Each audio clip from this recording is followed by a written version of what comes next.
बिस्मिल्लाहिर्रहमानिर्रहीम। खरी बात के साथ मैं हूँ हमीद भुट्टो।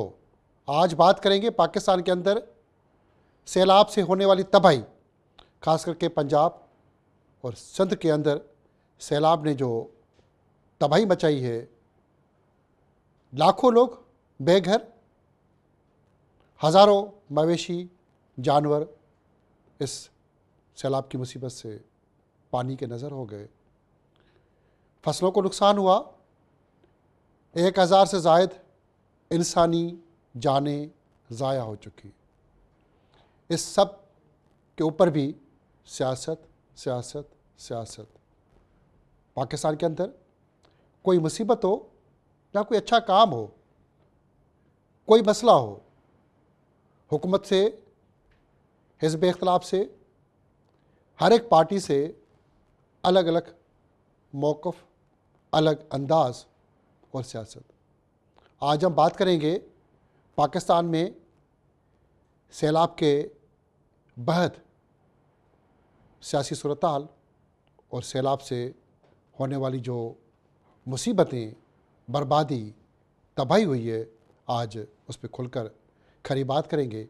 और हमारे साथ मेहमानों में मौजूद हैं डॉक्टर शफ़क़त अब्बासी साहब। डॉक्टर साहब, आपकी मेहरबानी कि आज आपने खरी बात में वक्त दिया। आप निगरान वज़ीर भी रहे हुकूमत सिंध के और सीनियर अफसर भी रहे। दूसरे मेहमान डॉक्टर सोहराब खान सरकी साहब, वज़ीर भी रह चुके हैं सिंध हुकूमत के बहुत सारे डिपार्टमेंट के, और इस वक्त MP है और उनके घराने का पाकिस्तान की तारीख़ के अंदर मुसलसल ठुल जकम्बा डिस्ट्रिक्ट से कंटिन्यू सियासत में हिस्सा लेना।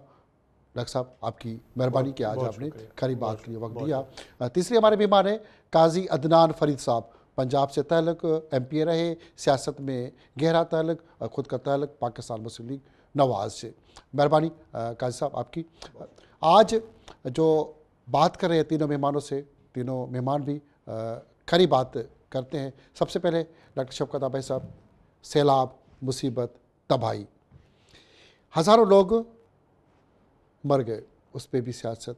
ये जो इस वक्त सैलाब से पंजाब के अंदर और उसके बाद सिंध में जो तबाही हुई है, इसका असल ज़िम्मेवार हमारी हुकूमत है, आवाम है, या हमारी जो इस वक्त सियासी पार्टियाँ हैं जो एक दूसरे पे इल्ज़ाम लगा के दूसरों पे इल्ज़ाम लगाने की सियासत कर रहे हैं। असल ज़िम्मेवार इस सैलाब की तबाही का है कौन? तो हम एक दूसरे पे इल्ज़ाम तराशी कर क्यों रहे हैं? भुट्टो साहब, बहुत अफसोसनाक सूरत हाल है इस वक्त पूरे पाकिस्तान की, और हमें बड़ी हमदर्दी है हमारे पंजाब के भाइयों के साथ जिस तरीके से वहाँ पे तबाही आई है। और एक ऐसे है कि अनएक्सपेक्टेड, जो गैर होता है ना, उम्मीद नहीं होती है, उस जगह से आई है। क्योंकि ये दरियाए चनाब और हमारा रावी और ब्यास, ये तो सारे बंद थे।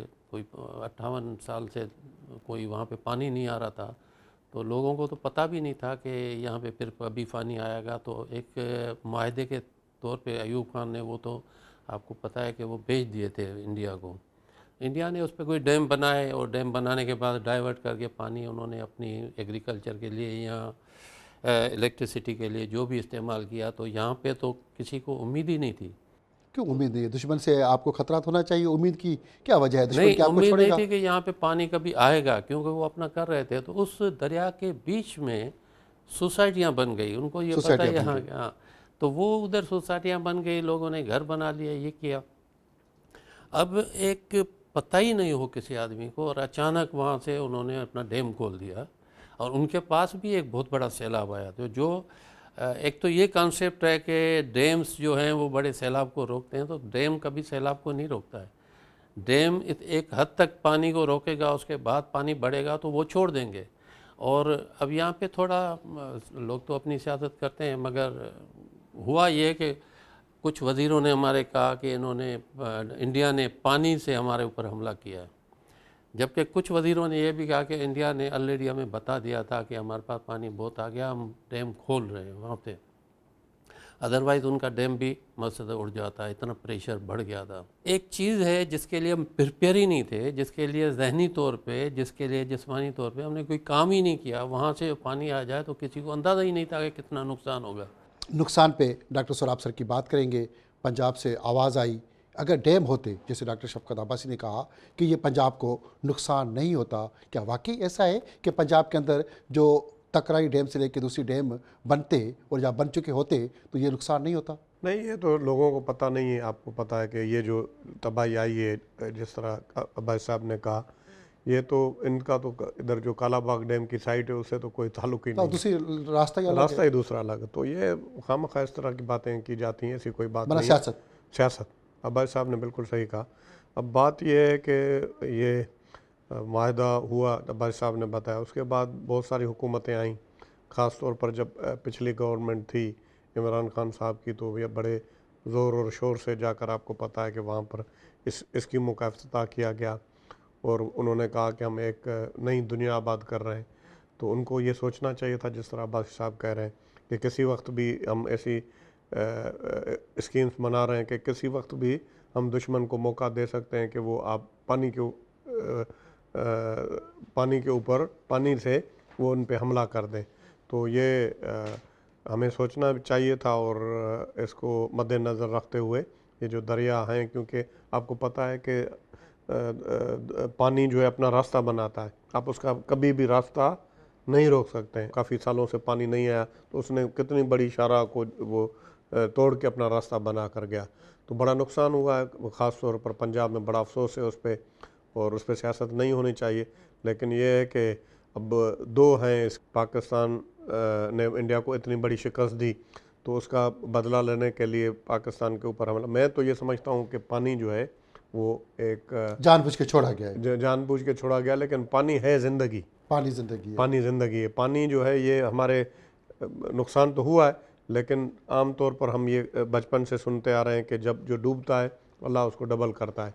तो काफ़ी सालों से पानी जहाँ पर नहीं है, अब ये पानी जो है यहाँ पर ज़मीन में रहेगा, ये अंदर चला जाएगा, नई जिंदगियाँ देगा। नई मैं जिंदगियाँ काजी देगा अदनान इंशाल्लाह। फरीद के पास जाऊँगा। काजी साहब, आपका ताल्लुक पंजाब के उस शहर से जहाँ पे तीनों दरिया, जहाँ पे इस वक्त जो नुकसान हुआ, चाहे वो रावी हो, सतलज हो, उस पे साथ ही आपका इलाका, आपका तहसील वही लगता है।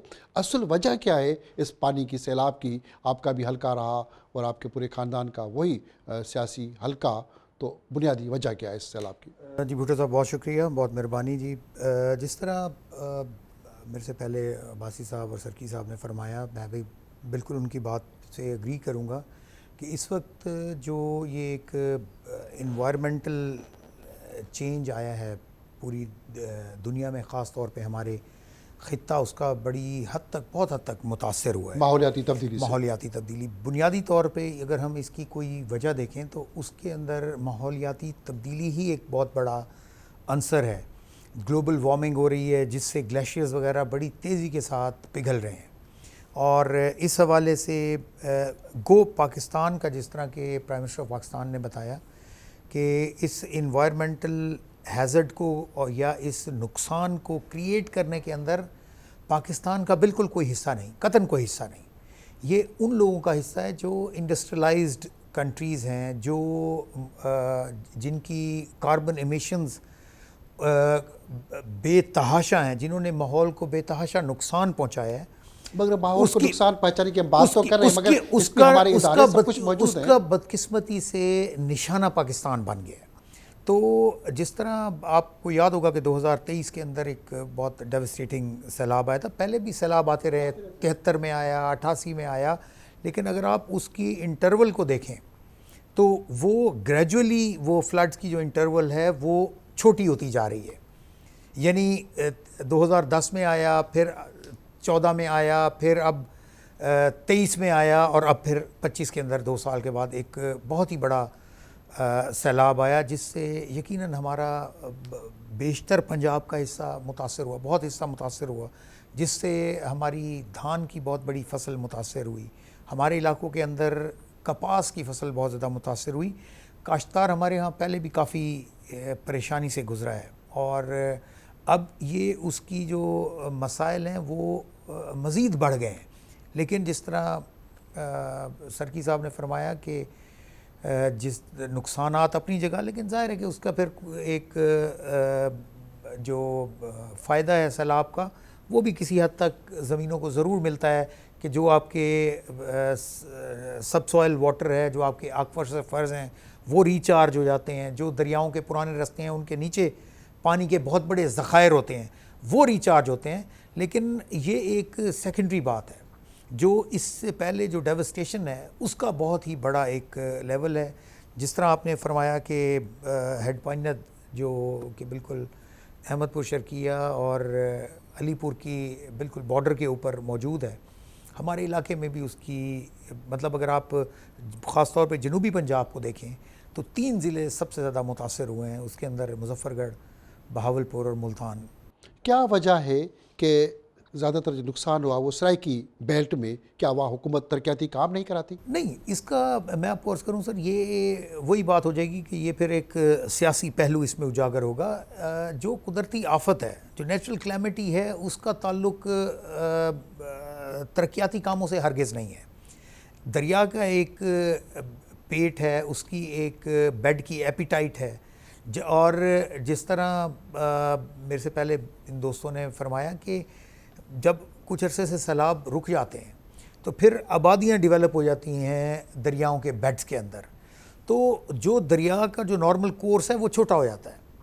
उसकी वजह से फिर वो थोड़ी जगह से जब पानी गुजरता है तो वो फैलता है, जाहिर है वो जगह भर जाती है, वो फिर इर्द गिर्द के इलाकों में वो पानी फैल जाता है, जिससे बहुत बड़ा नुकसान होता है। तो अगर आप मैं नुकसान पे हुकूमत बात के एक्शंस करूंगा, की बात करें, नुकसान पे जाऊंगा डॉक्टर शफकत आबासी के पास। नुकसान तो हो रहा है, 20 लाख से ज़्यादा लोग मुतासर हो गए, अरबों रुपए की इमदाद भी आई, फंड्स भी आ रहे, NGOs, सियासत, हुकूमत सब माल लगा रहे इन सैलाब मुतासरीन पर, मगर लोग बेघर बेआसरा कैंपों में धिक्के खा रहे, भूख प्यास की शिकायतें। ये फंड्स पर जाते का है डॉक्टर साहब? आप भी वजीर रह चुके हैं, ब्यूरोक्रेसी में रह चुके हैं, ये होता क्या है तमाशा?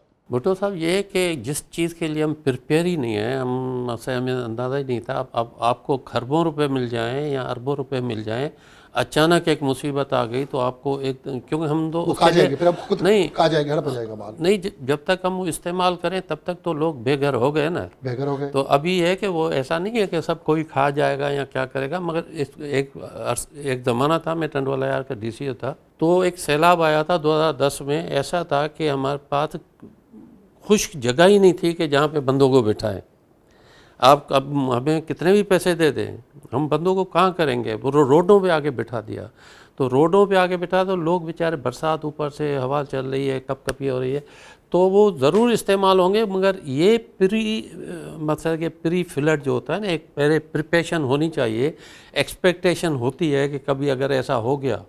हम अपने ज़माने में पढ़ते थे, अयूब खान का दौर था, तो बोलते हैं आइंदा 5 साला मनसूबा बंदी, वह एक नाम सुनता थे कि आइंदा 5 साला मनसूबा बंदी। इस दफ़े तो हमने कभी मनसूबा बंदी आइंदा 5 साला मनसूबा बंदी डॉक्टर साहब सर की हमारे पास रिहेबिलिटेशन इदारा भी है। मुख्तलिफ पाकिस्तान की जो मुसीबतें आएँ, 50 से ज़्यादा इदारे बने हुए हैं, मगर उनके पास अरबों रुपए की बजट, NDA में सबके पास बजट, मनसूबाबंदी होती क्यों नहीं है? आप भी वज़ीर रह चुके हैं, आप भी बहाली डिपार्टमेंट के माजी में रिहेबिलिटेशन के वज़ीर भी रह चुके हैं। ये हो क्या रहा है? उस डिपार्टमेंट को ऐसे ही रूला लगड़ा करके क्यों फेंका जाता है हमेशा? भुट्टो साहब, बात यह है कि जिस तरह डॉक्टर साहब ने कहा कि ये एक मुसीबत होती है और इस मुसीबत में सबको मिलकर हमने तो ये झेली हैं, और हमने वहाँ पर ग्राउंड में रहकर, एक ऐसा मौका था आपको बताऊँ, ये जब टोडी बंद टूटा, बिलीव करें कि ना हमारे पास पुलिस थी, ना SDM था, ना मुख्तियार कार था, पूरा सिस्टम जो है वो वाइंड अप हुआ था, लोग छोड़ के चले गए थे, और वहाँ पर हम ठहरे हुए थे क्योंकि हमें लोग वहाँ से चुनते हैं, और हमारे वहाँ पर इलाका है, ज़ाहिर है जो इलाके के लोग हैं वो अपने मुश्किल वक्त में लोगों को छोड़कर नहीं जाते हैं। अब बात यह है कि बहुत काम ऐसी बात नहीं होता भी है, लेकिन इतनी बड़ी लेवल पे अचानक इतनी बड़ी प्रिकॉशनरी हमें इस पे सोचना चाहिए, और इस तरह की सूरत हाल होनी चाहिए कि हमें प्रिपेयर होना चाहिए।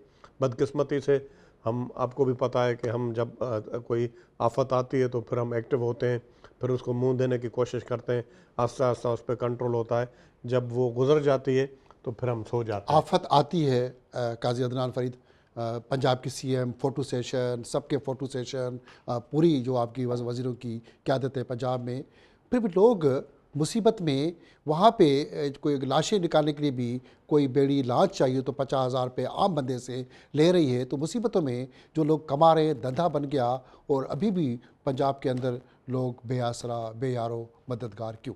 जी, मैं आपको ये अर्ज़ करूं कि इसके अंदर अगर आप पंजाब गवर्नमेंट के रोल को देखें तो मैं ये समझता हूं कि हमने कोशिश ये की है कि early warning systems in place किए जाएं। और अगर आपने आपके नॉलेज में आया होगा कि पिछले लास्ट मंथ में स्पार्को ने एक सैटेलाइट चीन की मदद से मदार में भेजा है, जिसकी जो कि इंशाअल्लाह अज़ीज़ उसका जो फ़ायदा है वो हमें आने वाले दिनों में इंशाअल्लाह ज़रूर मिलेगा। जहाँ तक पंजाब हुकूमत की बात है तो आप अगर इस वक्त गौर करें तो पूरी पंजाब की जो कैबिनेट है वो इस वक्त मैदान के अंदर है। उसमें चीफ़ मिनिस्टर साहिबा हों या इवन प्राइम मिनिस्टर हों, आपने उनको देखा होगा कि वो जहाँ जहाँ भी फ्लड अफेक्ट कर रहा है वहाँ पे प्राइम मिनिस्टर भी पहुँच रहे हैं और चीफ़ मिनिस्टर साहिबा भी उन तमाम इलाकों में पहुँच रही हैं। उनकी टीमें मुस्तकिल, मैं आपको अर्ज़ करूँ कि मुल्तान डिस्ट्रिक्ट इस वक्त सबसे ज़्यादा मुतासर है। तो सीनियर वज़ीर मरियम औरंगज़ेब और उनके साथ पंजाब काबीना के अरकान, वो सब लोग मुस्तकिल तौर पे वहाँ पे ना सिर्फ ये कि कहीं रेस्ट हाउसेस में रह रहे हैं। इस हवाले से आपसे बहुत सारी खरी बात करेंगे, पर वक्त है छोटी सी ब्रेक का। हमारे साथ डॉक्टर शफकत अब्बासी, डॉक्टर सोराब खान सरकी, काजी अदनान फरीद मौजूद हैं। बहुत सारी खरी बातें करनी है सैलाब और सियासत पे। छोटी सी ब्रेक के बाद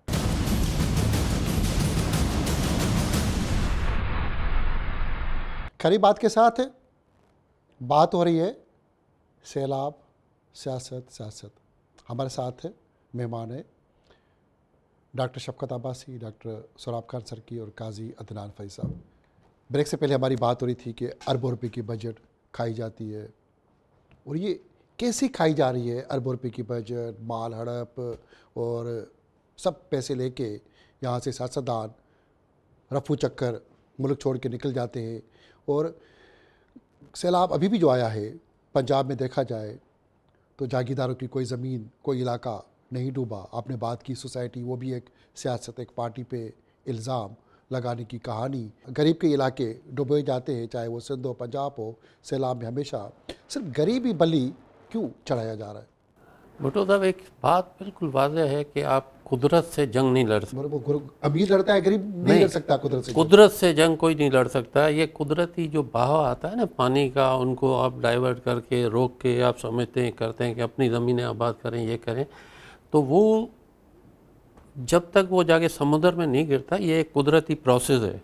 पहाड़ों से पानी आता है, समुद्र में जाता है। आप बोलते हैं समुद्र में पानी ज़ाय हो रहा है, तो वो उसको नहीं करते हैं, तो वो पानी फिर जब आपके पास जमा हो जाता है तो आपको तो फिर वो डिज़ास्टर्स तो होते हैं ना। तो उसके लिए मैं पहले भी अर्ज़ कर चुका कि इससे पहले प्रिपरेशन होनी चाहिए। घर बनाए जाएं, जगह बनाई जाए। अब भी सैलाब आया है, पैसे आए हैं, तो कहीं ना कहीं घर बनेंगे, कहीं उनके लिए कैंप बनेगी, तो इसके लिए टाइम चाहिए। तब तक ये गरीब आदमी तो रुल गया बेचारा, तब तो कोई परेशान है। उनके पास न खाने की चीज़ है, न रहने की चीज़ है, न पानी पीने की जगह है। तो उसमें फिर हमारे पास तो जो हमारा जो मुसलमानी तरीका है कि जो आदमी मजबूर होता है तो उसके और लूटते हैं। यहाँ बोले 50-50 हज़ार रुपये लेके कश्तियों में लेके जा रहे हैं। तो हम फिर, हमारा ईमान भी ऐसा है ना कि हम फिर उस वक्त अपने भाइयों के साथ और भी लूट मार शुरू कर देते हैं। ईमान हमारा कमज़ोर है। मैं डॉक्टर सोराब सरकी की तरफ आऊँगा। डॉक्टर साहब, आपका इलाका खास करके ठुल जकंबा डिस्ट्रिक्ट कश्मीर, वहाँ पे कच्चा डूब चुका है और हज़ारों लोग इस वक्त बेआसरा, बेयारो, मददगार। कच्चे के अंदर हर साल सैलाब भी आता है, बर्बादी भी होती है। फिर लोग घर आबाद करते क्यों हैं? फिर उनका नुकसान होता क्यों है? अब आपका भी हल्का कच्चे के पास भी लगता है, हो क्या रहा है? मैं आपको थोड़ी नॉलेज के लिए बता दूं, क्योंकि ये बहुत लोग परेशान हैं इस वक्त। कोई उनको फिगर्स का पता नहीं है, बहुत कंफ्यूज हैं इस वक्त। जो है गुड्डू पे है जो पानी का भाव 5,17,000 क्यूसेक। तो ये तो कुछ भी नहीं, 8 लाख से 10 लाख पहले गुजर चुका पहले है। गुजर चुका है। और पंजनंद पर है इस वक्त 6,73,300 क्यूसेक। पर हम इतना पानी भी नहीं संभाल पाते, फिर भी सैलाब आ जाता है। मैं ये समझता हूँ कि कच्चे वाले लोग तो दुआएं करते हैं, खुदा करे कोई 10, 5, 6, 7 लाख पानी आए तो उनको ज़्यादा नुकसान कम होता है, फ़ायदा ज़्यादा होता है, हमने ये देखा। और कच्चे के लोग उन्होंने अपने, हमारा लकीली हमारा जो दरिया सिंध गुड्डू से शुरू होता है वो आकर समंदर तक, वहाँ पर कहीं पे 10 किलोमीटर, कहीं पे 30 किलोमीटर उसका जो है विर्थ है, उसका गुज़र है पानी का। पंजाब की सूरत हाल अलहदा है। और दूसरा आपको ये भी पता है कि हमारा जो दरिया है वो बहुत ऊपर है, हमारी ज़मीनें नीचे हैं, और वहाँ पर उल्टा हिसाब है, दरिया नीचे, ज़मीनें थोड़ी पंजाब की ऊपर है। लेकिन ये कि हमें अभी आज तक जो है हमें कोई 1.5 लाख तक लोग जो हैं वो कच्चे के बाहर आए, लेकिन वो बहुत सारे ऐसे लोग हैं अभी तक निकलने के लिए वो तैयार नहीं है। बाकी माल मवेशी ये वो ज़ाहिर लोगों को परेशानी भी होती है, लेकिन कच्चे के लोग तो स्पेशली खुश होते हैं जब पानी आता है।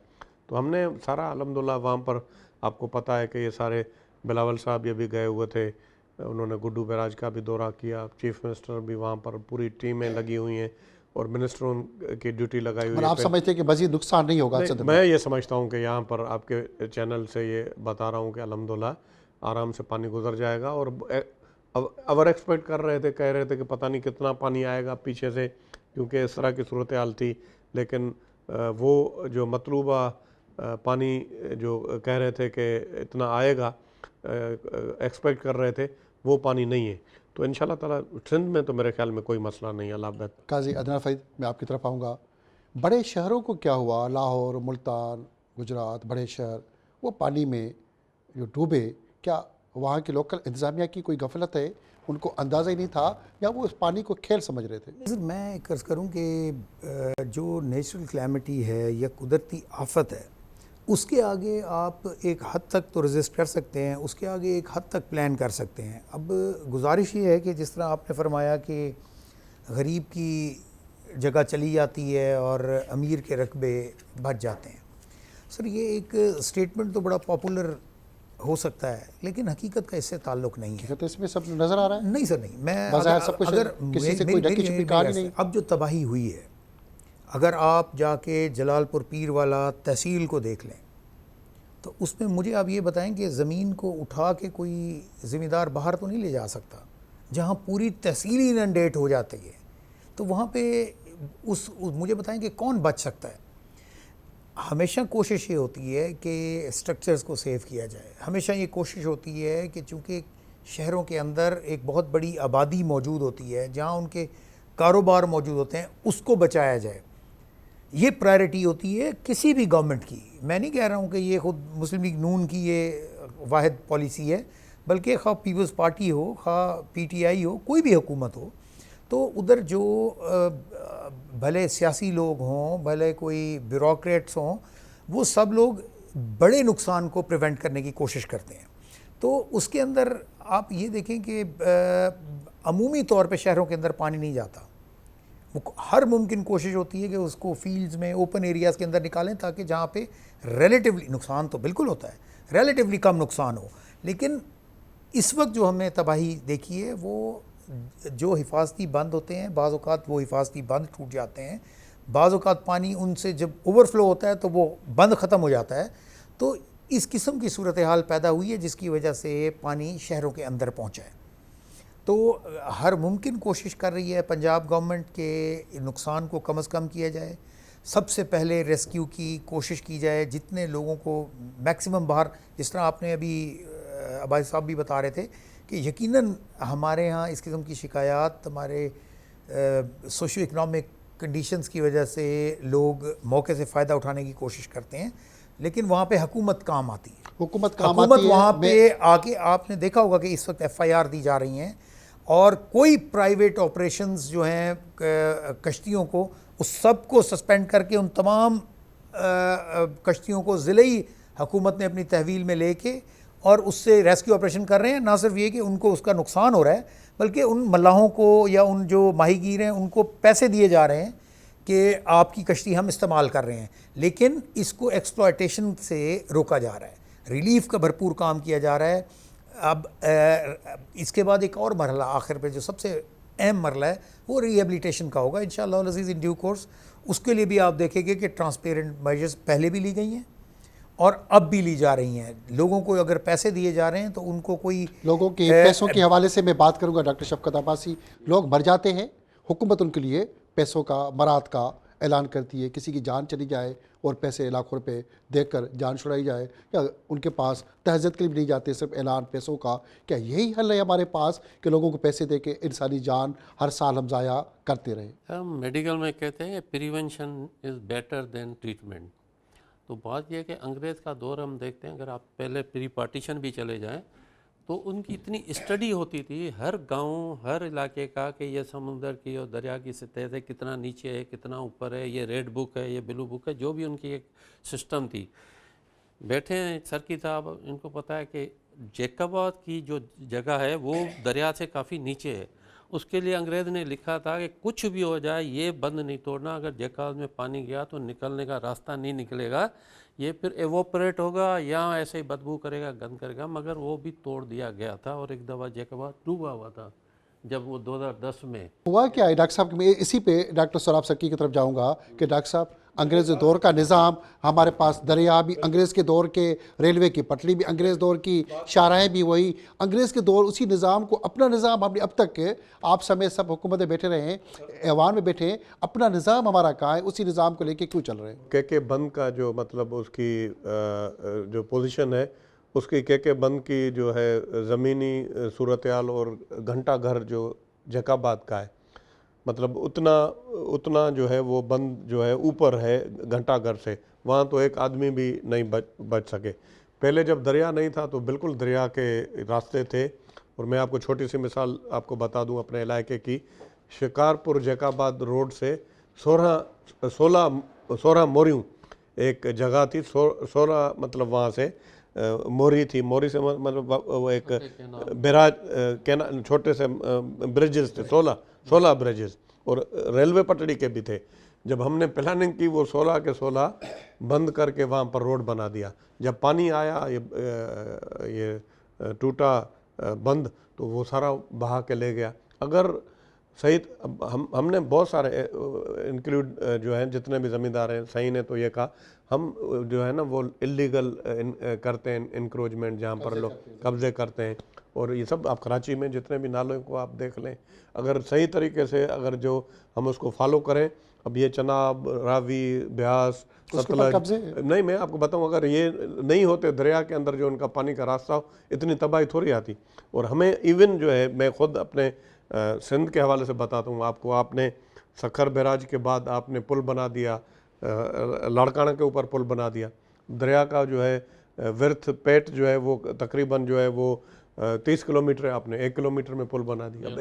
अब आगे फिर आए, अपने मोरों में पुल बना दी, फिर आगे आप आए, आपने अपना काजी अहमद पे पुल बना दी। और ये पुलें जो हैं वो फिजिबल नहीं है, अगर देखा जाए तो ये पुलें हमें बढ़ानी चाहिए। एक पुल बन रहा है जहाँ पर अमन अमान की बहुत सूरत हाल ख़राब है, आपको भी पता है, कंदकोट से घोटकी तक आप वो तकरीबन 10-12 किलोमीटर उसकी जो है वो वर्थ है, ऊपर से जो ब्रिज बन रहा है।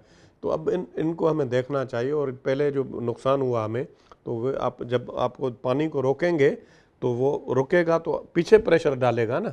आप फ्लो को अगर सही तरीके से, ये तो 14 लाख अगर पानी आया ना दरिया सिंध में, मैं आपको बताऊं, अगर ये पुलें वगैरह सही हो और ये इसकी सही तरीके से बैराज की मरम्मत हो, 14-15 लाख पानी भी ये क्रॉस कर सकती है, मतलब इसकी इतनी वर्थ है।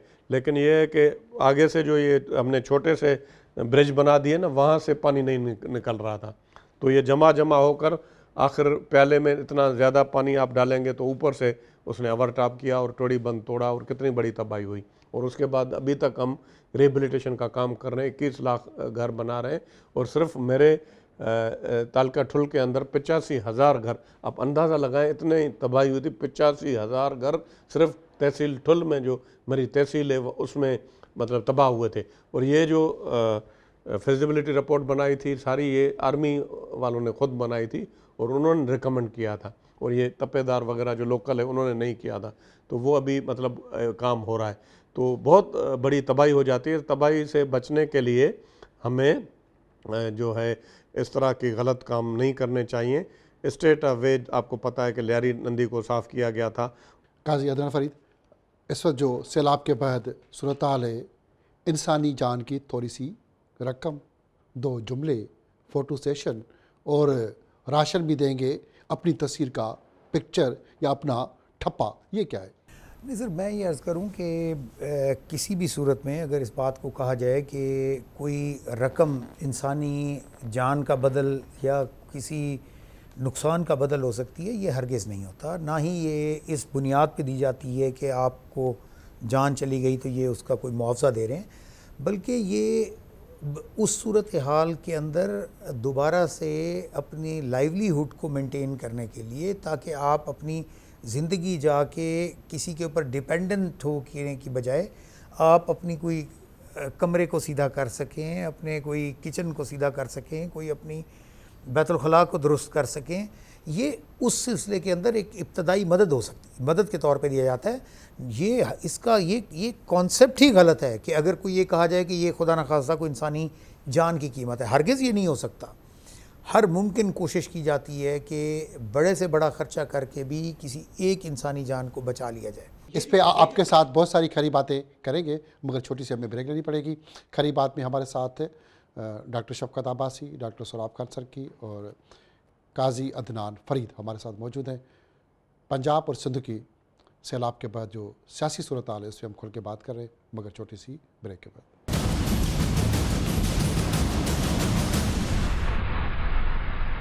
खरी बात में हमारे साथ है डॉक्टर शफकत अब्बासी, साबका निगरान मिनिस्टर, डॉक्टर सोराब खान सरकी, साबका वज़ीर और MPA हुकूमत सिंध,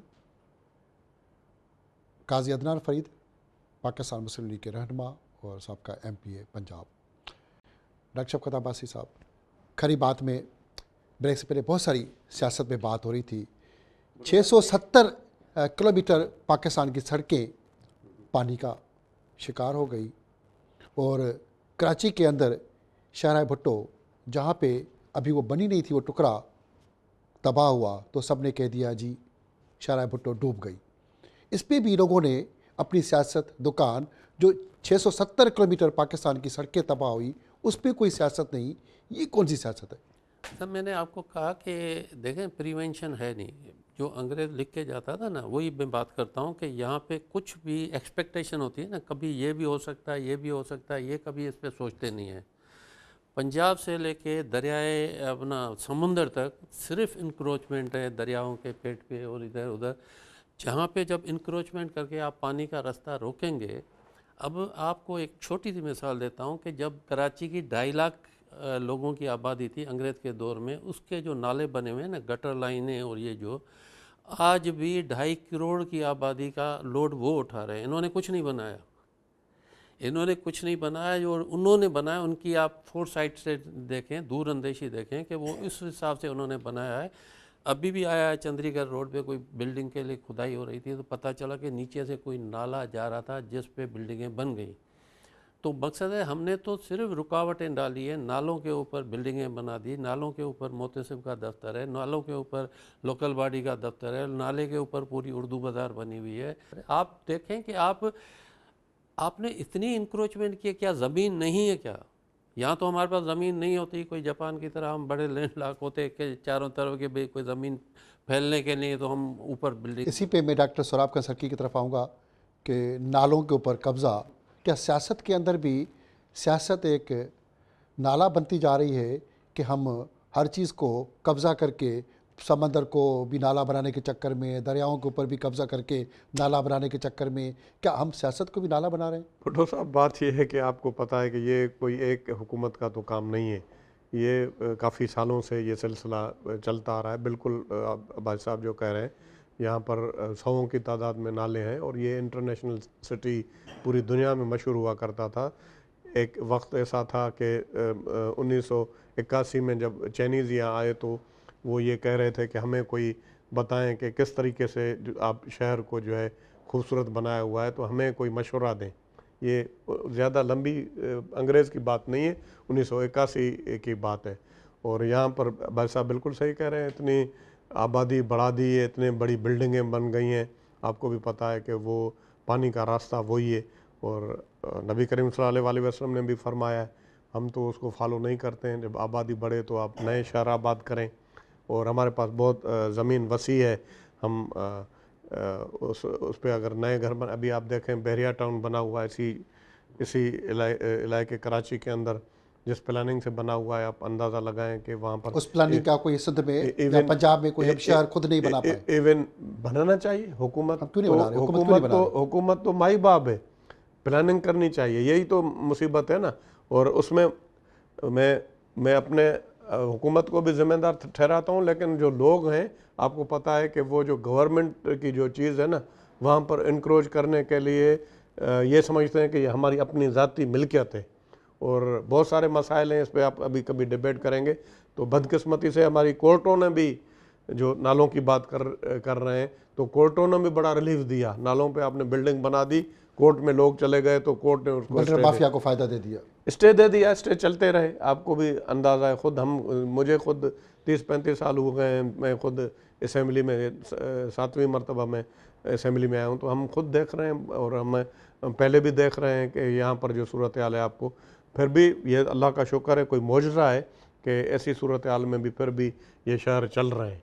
और बाकी जो है, हमने इनके साथ बिल्कुल जो हशर किया है ना, तो ये तो मेरे ख्याल में एक छोटी सी बारिश की भी जो है ना, वो सकत नहीं रखते हैं।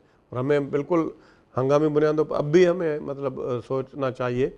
और देखें आप, एक शहर में हज़ारों सौों की तादाद में नाले बने हुए हैं, अब क्लियर करें जहाँ पर भी हैं, जितनी भी बिल्डिंगें बनी हुई हैं। भाई साहब मैं आपकी तरफ आऊँगा। सिंध में तो बात हो रही है नालों की वजह से तबाही बर्बादी, क्या पंजाब में भी नालों की वजह से तबाही बर्बादी आई है या कोई और वजूहत भी है?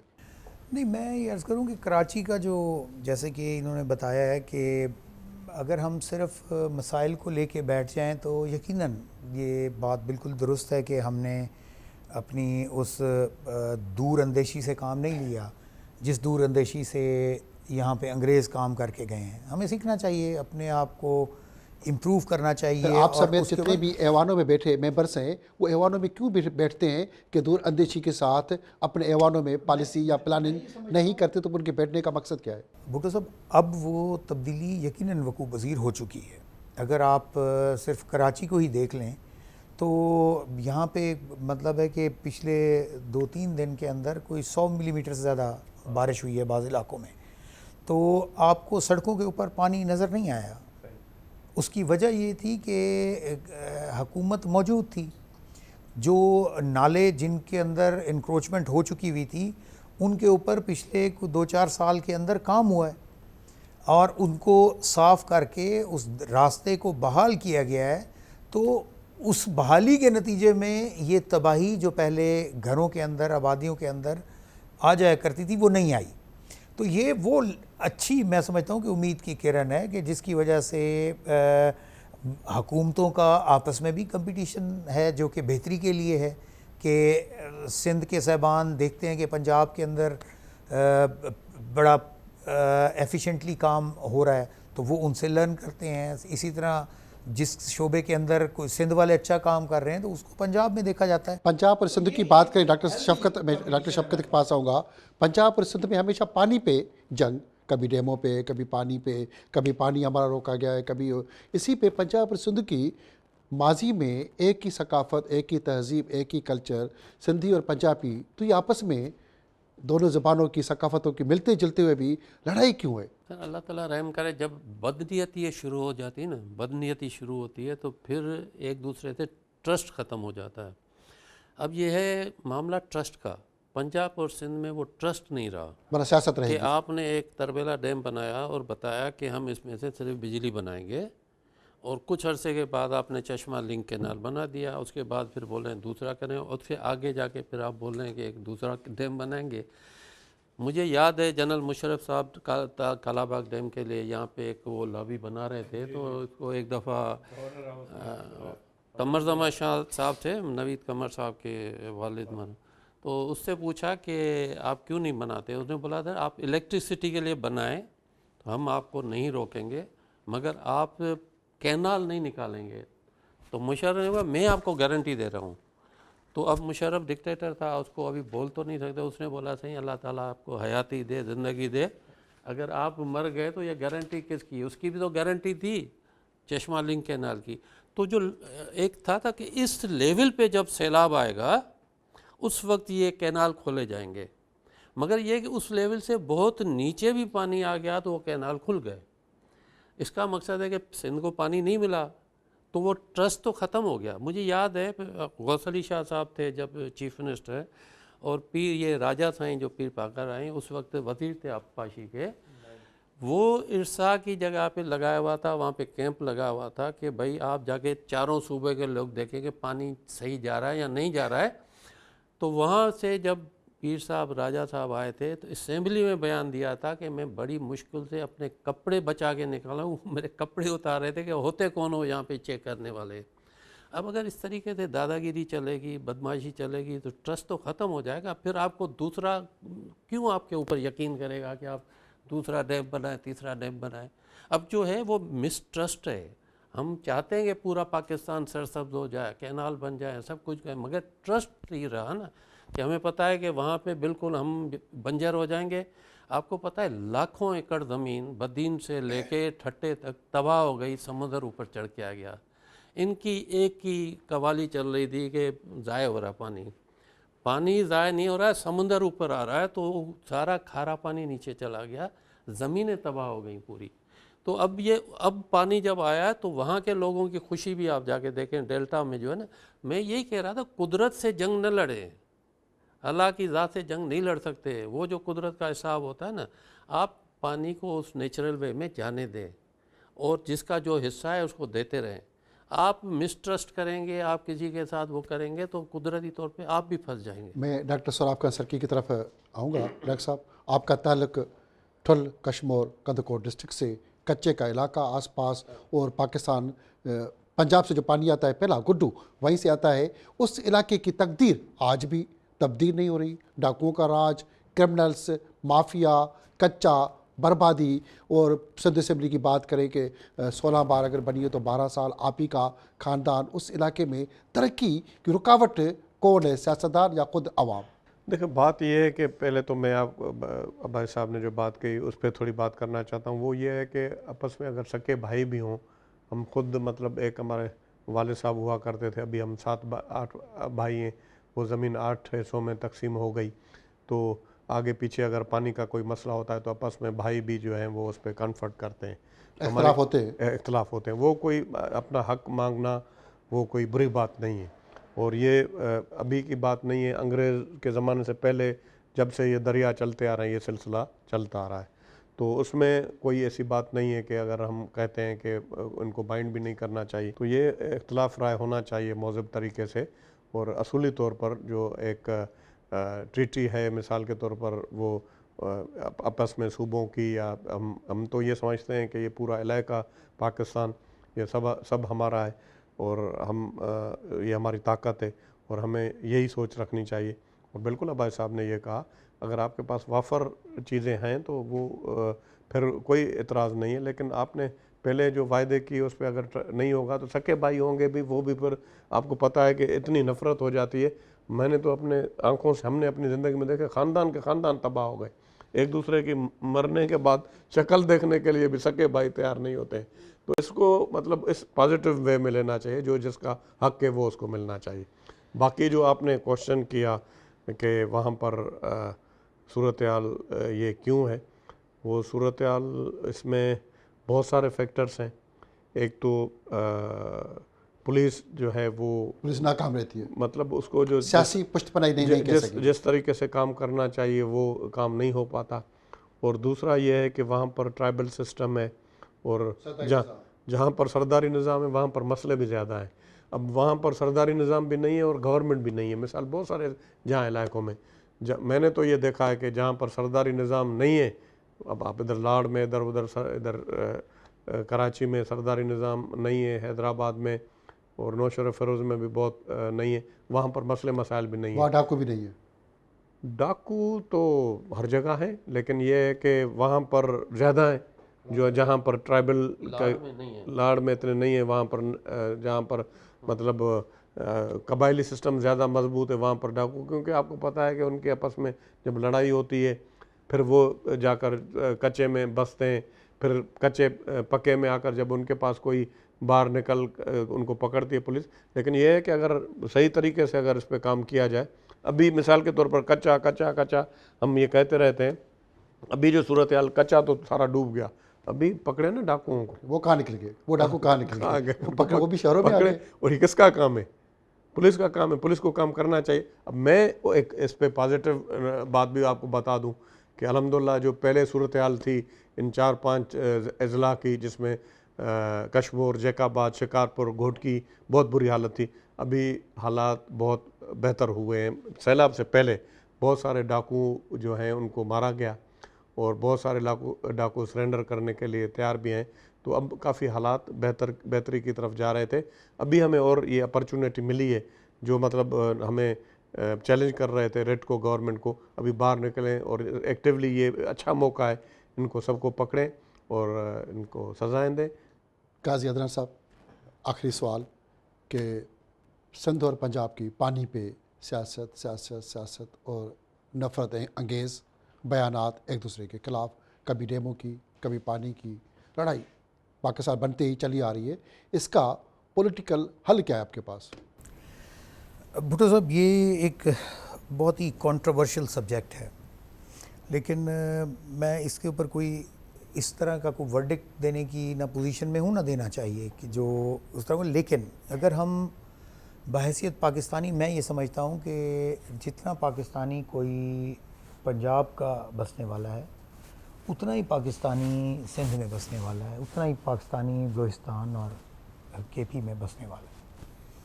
तो एक तो ये है कि किसी को ये नहीं अथॉरिटी होनी चाहिए कि वो अपने आप को किसी अपने दूसरे भाई से ज़्यादा पाकिस्तानी समझे।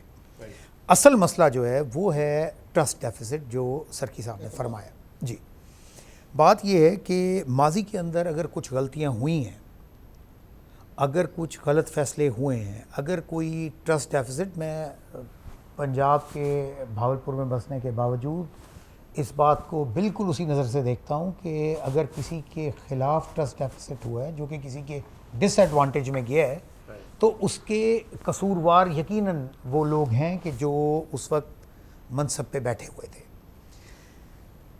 जब से मुस्लिम लीग नून की हुकूमत आई है, मियाँ शहबाज शरीफ साहब प्राइम मिनिस्टर हुए हैं, आप प्री 24 इलेक्शन भी अगर देख लें तो आपको याद होगा कि एक बहुत बड़ी, और पोस्ट 24 इलेक्शन भी नहरों की बात हो रही थी, चोलिस्तान की नहरों की बात हो रही थी, सिंध की 1-2 नहरों की बात हो रही थी।